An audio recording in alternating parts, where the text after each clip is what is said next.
Hello, I'm Mike Nestor, and I've been doing change management and organizational development work for more than 30 years now.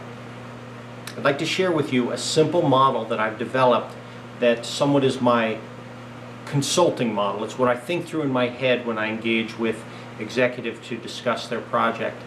And I refer to this as the A to Z model, or A to Z, and it's very, very simple.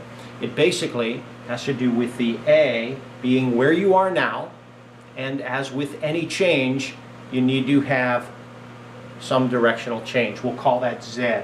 That is your desired future state. In many cases, you refer to it as your vision or your change objective.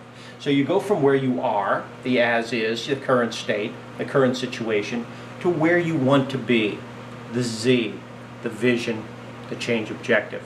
Now, right away, when I start using this model, that's the first stumbling block. I often find that the leaders of the change have great difficulty being very clear on what that change objective is. And as I explain to them, if they cannot explain it to me in clear, understandable terms, it'll be very difficult for their organization to embrace it. So that's the first step. Be very clear on your Z. What is the change? What do you want? Why is it important that we achieve it? That's where you begin to build your compelling case for change.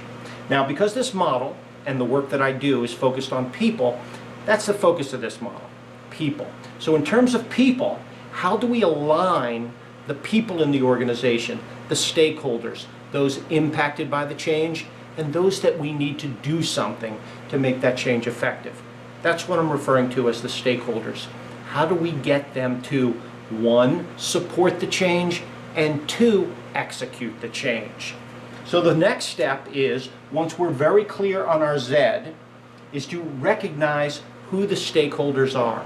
Many times in organizations, it's your functional groups, it's your sales, it's your marketing, manufacturing, product supply, human resources, finance and accounting, administration.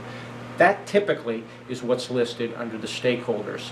And what we have to ask ourselves is, what do these stakeholders, each one looking at them differently, what do they need to do? What do they need to do to make this change effective? And once you've been very clear in articulating what each one of those stakeholder groups need to do, then you can take the next step. And that's where your change management planning comes in. What are you, as the change manager, as the project leader, as the change leader, going to do to enable each of these stakeholder groups to be successful in implementing that do, what you want from them? That's a short brief on my A to Z model.